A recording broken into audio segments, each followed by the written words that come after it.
इस वक्त पाकिस्तान तहरीक इंसाफ के रहनुमा बैरिस्टर अली जफर साहब ने भी ज्वाइन किया है। अस्सलाम वालेकुम बैरिस्टर साहब, बहुत बहुत शुक्रिया आपके वक्त के लिए।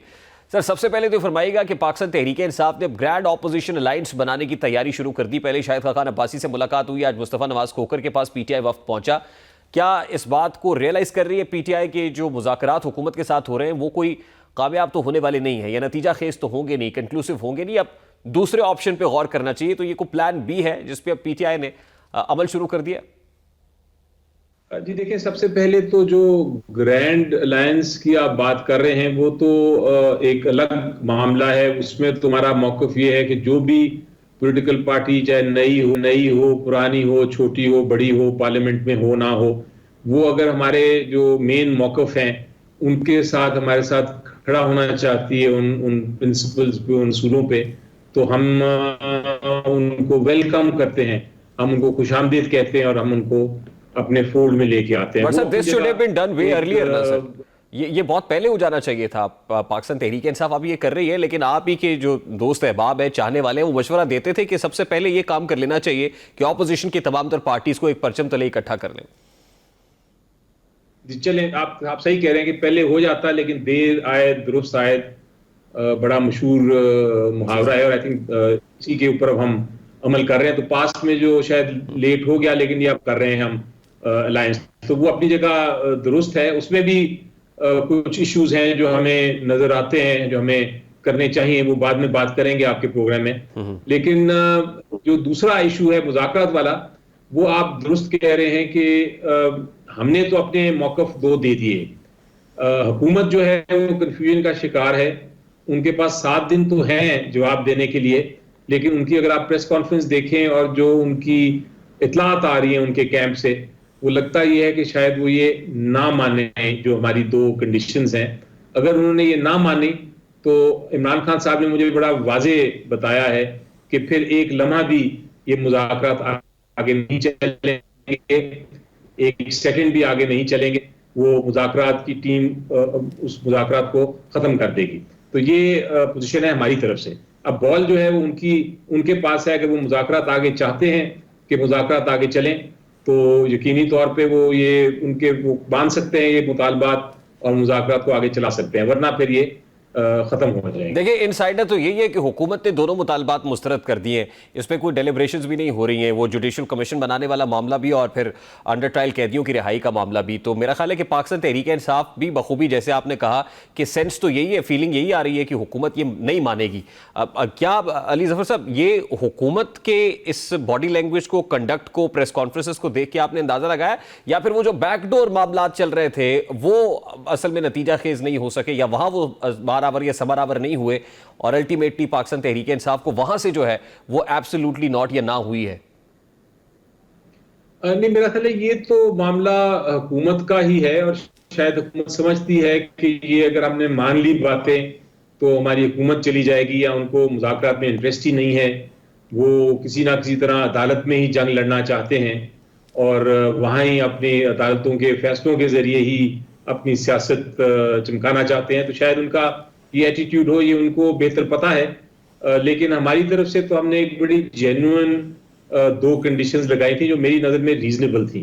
और मुज़ाकरात इसी तरह शुरू होते हैं कि जिसके पास इख्तियार है वो साफ शफाफ तहकीकात करा दे। हमने कोई अपने लिए तो नहीं डिमांड की कि हमें ये दे दें या हमारे फेवर में कोई फैसला कर दें या हमारे केसेस खत्म कर दें। ये तो इस किस्म की बात तो की नहीं है।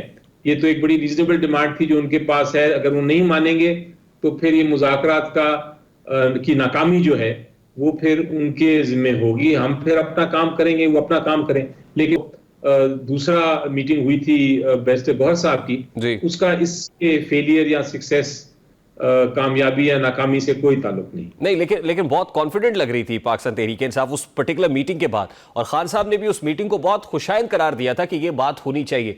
फिर DGISPR ने गुज़श्ता रोज एक मीटिंग में बात करते हुए ये कह दिया कि जी उसका तो एजेंडा हमसे पॉलिटिकल मैटर्स के ऊपर बात जरूर हुई थी, लेकिन हमने ये कह दिया कि ये मामला आप हुकूमत के साथ डिस्कस करें, we have nothing to do with politics.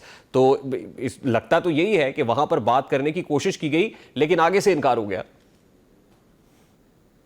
वो वहां से बात क्या हुई क्या नहीं हुई वो तो मैं आपको नहीं बता सकता, लेकिन एक चीज जरूर बता सकता हूं जिसका बड़ा फायदा हुआ उस बात का, और यकीनी तौर पे वो नजर भी आता है, हर कोई देख रहा है, और वो ये है कि उस बातचीत करने के बाद वो जो भी गुफ्तगू हुई, जिस टॉपिक पे भी बात हुई, जो परेशानी पीएमएलएन में देखी मैंने, इतनी परेशानी देखी कि वो जमीन पे गिर गए। तो वो एक इंटरेस्टिंग और उसका फायदा हुआ पीटीआई को, ये परेशानी देख के कि इतनी परेशानी, इतनी उनकी वीक ग्राउंड्स हैं, इतने वो घबराए हुए हैं, इतना उनके पास इख्तियारात नहीं कि एक सिंपल मीटिंग के बाद वो इतने घबरा गए। तो ये चीज जब अवाम ने भी देखी, और मेरा ख्याल है कि ये एक इस मीटिंग का पॉजिटिव एस्पेक्ट है पीटीआई के लिए। अच्छा, टू दैट एक्सटेंट आपकी ये बात सही है कि वजीर आजम साहब को ब्रीफिंग लेनी पड़ी कि इस मुलाकात पे हुआ क्या था, अपने लोगों को बुला के कि ये कैसे हुआ और क्या डिस्कस हुआ। ये मैं अग्री करता हूँ आपकी इस बात से कि हुकूमती सफ़ों में खलबली ज़रूर बची। ऐसा क्या कुछ तो हुआ होगा ना सर, कि जिससे हुकूमत टेंशन में आ गई या परेशानी में आ गई कि वजीर आजम साहब को खुद जो है इस पे ऊपर ब्रीफिंग लेना पड़ी। तो ऐसा क्या हुआ क्या सर? क्रक्स आप पूरा ना बताइए, इंसाइडर ना दीजिए कि क्या है, लेकिन ऐसा क्या डिस्कस हो गया या आगे से कोई ग्रीन सिग्नल मिला आपको? कि देखिए, वो क्या डिस्कस हुआ वो अनइम्पॉर्टेंट है, क्योंकि उसमें कोई हतमी फैसला तो हुआ नहीं। यकीनी तौर पे इतना तो मैं बता सकता हूं आपको कि जो मीटिंग हुई उसमें सिक्योरिटी के इशू भी जरूर डिस्कस हुए होंगे, लेकिन जब आप इस तरह की गुफ्तगू करते हैं तो वो कंपार्टमेंटलाइज नहीं होती, यानी कि वो सिर्फ महदूद नहीं होती। गुफ्तगू में आप मुख्तलिफ बातें करते हैं, और वो हुई होंगी बातें जरूर, लेकिन जितनी परेशानी पीएमएलएन को है वो उसको उसका अंदाजा जो है मैं नहीं लगा सकता था।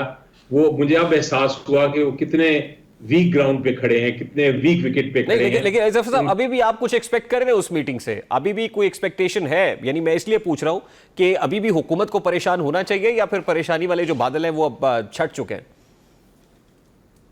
हुकूमत तो मेरा ख्याल है, अगर आप किसी को साथ स्माइल करके देख लेंगे, आप हंस के देख लेंगे, हाथ मिला लेंगे, तो उनको परेशानी होगी, तो वो परेशानी शायद इनकी कायम रहेगी काफी देर तक। लेकिन यकीनी तौर पे हम तो देख रहे थे कि हुकूमत जो है, जो बड़ी देर से दावा कर रही थी कि हमारे पास इख्तियार है और हम फैसले कर सकते हैं, हम तो ये ऑफर किया था उनको हमने, और बड़ा जेन्युइन ऑफर था, और हम वाकई ही इंटरेस्टेड थे कि मुज़ाकरात जो हैं वो आगे चलें और हल ढूंढें सारे मामलात का।